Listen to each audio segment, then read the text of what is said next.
सर्वांना नमस्कार. आज दिनांक 24 जून 2024 प्रचाराचा अखेरचा दिवस आणि यासाठीच माझा हा प्रचारासाठी आव्हान करणारा हा शेवटचा व्हिडिओ. दिनांक 26 जून 2024 रोजी मुंबई शिक्षक आमदार निवडणुकीचं मतदान होणार आहे. सकाळी 7 वाजल्यापासून संध्याकाळी 6 वाजेपर्यंत हे मतदानाची प्रक्रिया सुरू राहणार आहे. निवडणूक आयोगाने सर्व शिक्षक मतदारांना सुट्टी जाहीर केलेली आहे. सुट्टी म्हणजे विशेष नैमित्तिक रजा दिलेली आहे आणि ही रजा आपला मतदानाचा हक्क बजावण्यासाठी दिलेली होती. मात्र मुंबईच्या बाबतीमध्ये जरी शासनाचं पत्र निघालं, जरी निवडणूक कार्यालयाचं पत्र निघालं, तरी जोपर्यंत आपल्या स्थानिक शिक्षण निरीक्षक कार्यालयाचं पत्र निघत नाही तोपर्यंत शाळांमध्ये, कनिष्ठ महाविद्यालयांमध्ये या परिपत्रकाची अंमलबजावणी होत नाही.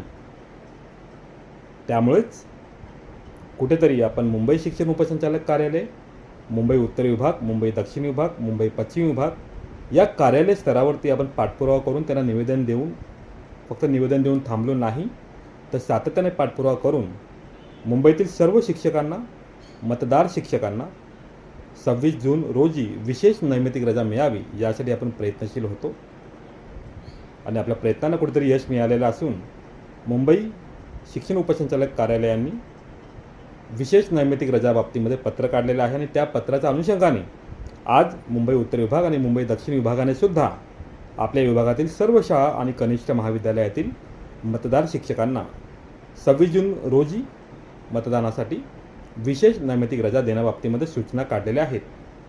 आता राहिला फक्त मुंबई पश्चिम विभाग. उद्यापर्यंत मुंबई पश्चिम विभागाचे परिपत्रकसुद्धा निर्गमित होईल. या अनुषंगाने आपला पाठपुरावा सुरू राहील. थोडक्यात मतदानाचा अधिकार, मतदानाचा आपला हक्क बजावण्यासाठी सर्व मतदार शिक्षकांना विशेष नैमित्तिक रजा शासनाने जाहीर केलेली आहे आणि त्याची खऱ्या अर्थाने अंमलबजावणी मुंबईमध्ये आपण घडवून आणलेली आहे. तेव्हा सर्व शिक्षक मतदारांना माझं आव्हान असेल, एकूण मतदान मुंबईमध्ये यावर्षी जवळपास 15,800च्या आसपास आहे. 100% मतदान यावेळी होणं गरजेचं आहे. प्रत्येक शिक्षक मतदारांनी आपला मतदानाचा अधिकार बजावायचा आहे. आपली जबाबदारी आहे.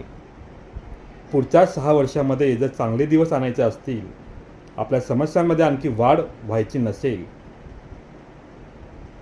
तर योग्य व्यक्तीची निवड या ठिकाणी आपल्याला करायची आहे. निवडणुकीमध्ये मागील काही दिवसांपासून आपण पाहत आहोत उमेदवारांमध्ये जणू काही शाब्दिक चकमकच सुरू झालेली आहे.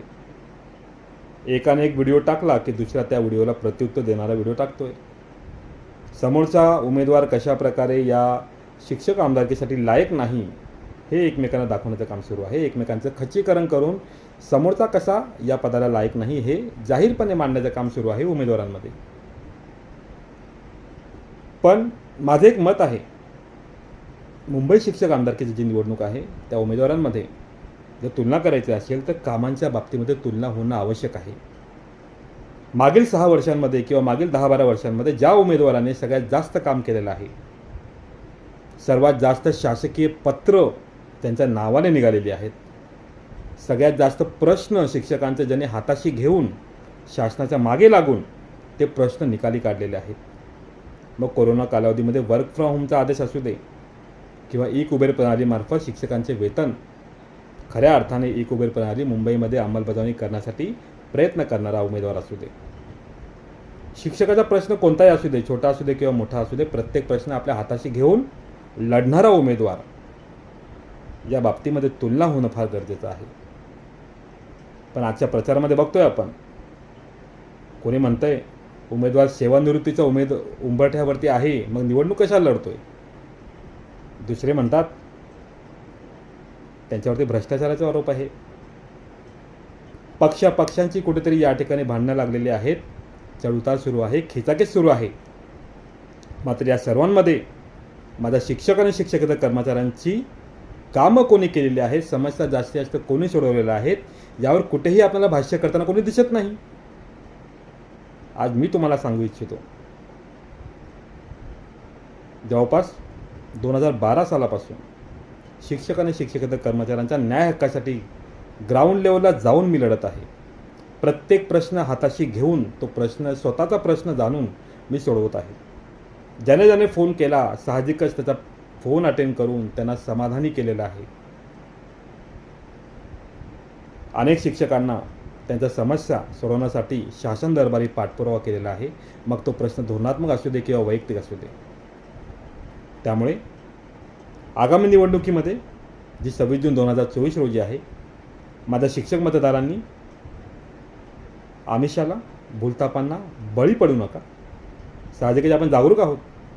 कोणी दमदाटी करत आहे, कोणी खानावळी घडवत आहे, कोणी मोठमोठे कार्यक्रम करत आहे, सन्मान सोहळा आयोजित केले जात आहे आणि शेवटी बोल्ड करून स्नेहभोजनाची व्यवस्था केलेली आहे असं हायलाईट करून पोस्टिंग व्हायरल केलं जात आहे. माझ्या शिक्षक बांधवाला स्नेहभोजनाची गरज नाही, तर माझ्या शिक्षक बांधवाला असा व्यक्ती पाहिजे जो शिक्षकांसाठी 24/7 तत्पर असणार.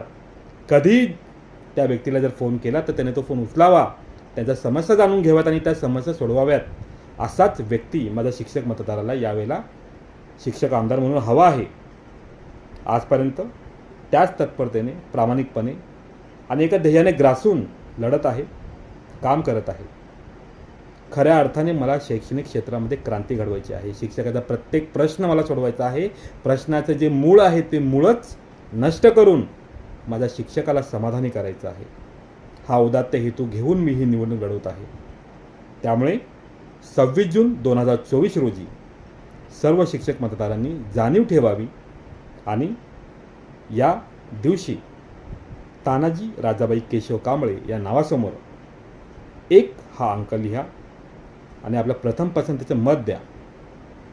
मुंबईतील सर्व शिक्षकांपर्यंत आपला हा मोटिव्ह पोचवा. सर्व शिक्षकांना सांगा की आपल्यासाठी लढणाऱ्या कोणताही राजकीय पाठिंबा किंवा बॅकग्राऊंड नसलेला जो व्यक्ती आहे, आपल्यातीलच एक शिक्षक आहे, सामान्य शिक्षक आहे, त्याच शिक्षकाला म्हणजे तानाजी राजाबाई केशव कांबळे यालाच यावेळेला आपल्याला मतदान करायचं आहे.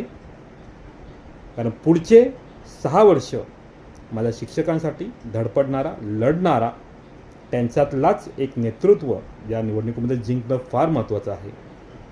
तुम्ही सर्वजण मला सहकार्य कराल मी अशी अपेक्षा करतो. 26 जून 2024 रोजी साहजिकच शाळांना जे मतदार शिक्षक आहेत त्यांना जायची गरज नाही आहे शाळेत किंवा कनिष्ठ महाविद्यालयात. प्रत्येकाने आपल्या मतदान केंद्रामध्ये स्वतः जावं. साहजिकच आहे इतर जे काही मातबर व्यक्तिमत्व आहेत तुम्हाला फोन करतील, गाडीची व्यवस्था करू का, रिक्षाची व्यवस्था करू का, तुम्हाला मतदान केंद्रापर्यंत सोडतो, अशा प्रकारचंही कदाचित आमिष तुम्हाला दाखवलं जाईल. पण यावेळेला कोणत्याही प्रकारे या आमिषाला बळी न पडता स्वतः मतदान केंद्रापर्यंत पोचा, त्या ठिकाणी जावा, आपलं आधार कार्ड, वोटिंग कार्ड सोबत ठेवा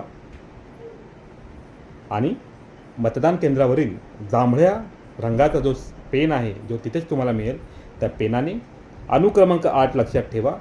श्री तानाजी राजाबाई केशव कांबळे हे नाव लक्षात ठेवा. या नावासमोर इंग्रजी अंकामध्ये 1 हा अंक लिहा. आपण तर आमच्यासोबत आहातच. इतरही सर्व शिक्षक आणि शिक्षकेतर कर्मचाऱ्यांपर्यंत आपला हा मेसेज पोचवा. सर्वांना आपल्यासाठी कन्व्हिन्स करा. आपल्याला मतदान होण्यासाठी जास्तीत जास्त प्रत्येकाने प्रयत्न करा. कारण मी ही निवडणूक लढवत नसून माझ्या रूपाने तुम्ही स्वतः ही निवडणूक लढवत आहात, हे मात्र तुम्ही लक्षात ठेवा. त्यामुळे आगामी निवडणुकीमध्ये 26 जून 2024 रोजी मतदान करा. 100% मतदान करा. विशेष नैमित्तिक रजा ही फक्त मतदानासाठी आहे, त्यामुळे त्याचा वापर करा. आपलं कर्तव्य बजावा. त्या दिवशीसुद्धा आमिषांना, भूलथापांना बळी पडू नका. 8 नंबर अनुक्रमांक आहे. नाव आहे तानाजी राजाबाई केशव कांबळे. समोर 1 अंक लिहा. हा व्हिडिओ तुम्ही पाहत आहातच. इतरही सर्व शिक्षक आणि शिक्षकेतर कर्मचाऱ्यांपर्यंत हा व्हिडिओ जास्तीत जास्त शेअर करावा अशी आपण विनंती करतो आणि या ठिकाणी थांबतो.